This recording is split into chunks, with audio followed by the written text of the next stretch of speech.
include many students in the kinds of schools we've been talking about. But is that a triangle that you deal with, at least intellectually, in your consulting work?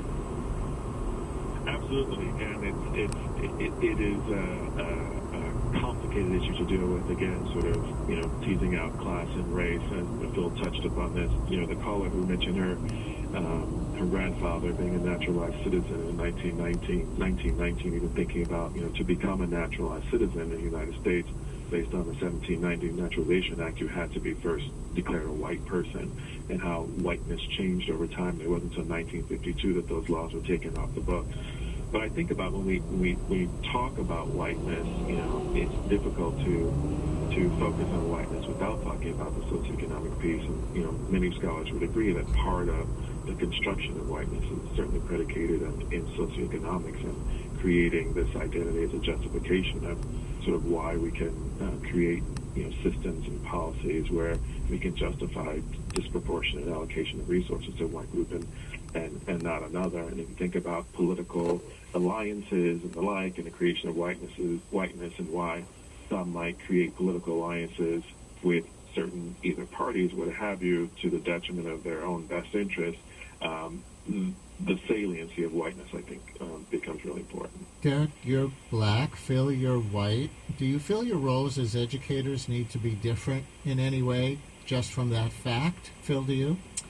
Sure. I have students who identify with a variety of races and ethnic identifications. I need to play a role for all of them, but I also think for, my school is, 65-70% white.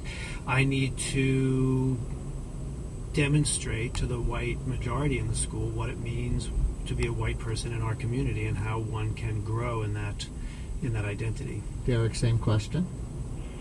I am aware of sort of the racial lens and how it impacts how I navigate the world, and also how people perceive me, and how I use it as a heuristic or a number, as one of the many lenses that I use in thinking about how I differentiate my approach and navigate education.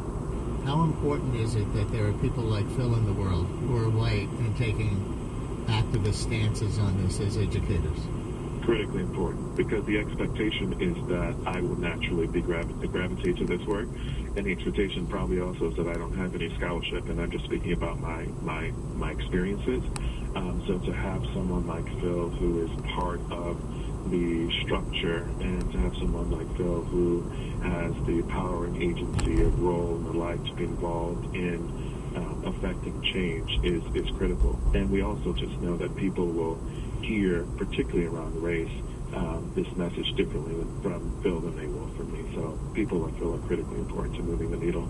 Before you both go, we're doing this in the context of our 30 Issues election series. Issue 23, Facing Whiteness. We'll continue it all this week. We'll eventually, later in the week, get to how the candidates have faced or not faced whiteness. But is there any way in which you could say that the educational context ties into the political or even presidential race context? Derek? In as much as I feel that race is not taught as a social construct, or education around race and racial literacy are not integrated in what we do in education, I think it informs an incomplete racial analysis that informs how people create alliances, and I think that's playing out big time in what we're seeing in the presidential race right now.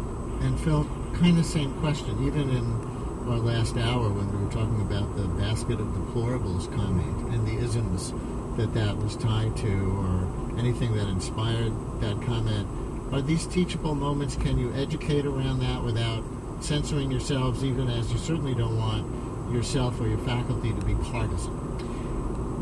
No, we don't, but I think that the students would notice if we weren't talking about these important moments in American current events, and if we just talk about the election and the candidates without talking about how they intersect with the other things that my students, for instance, know are important to us as an institution, it would ring untrue to them.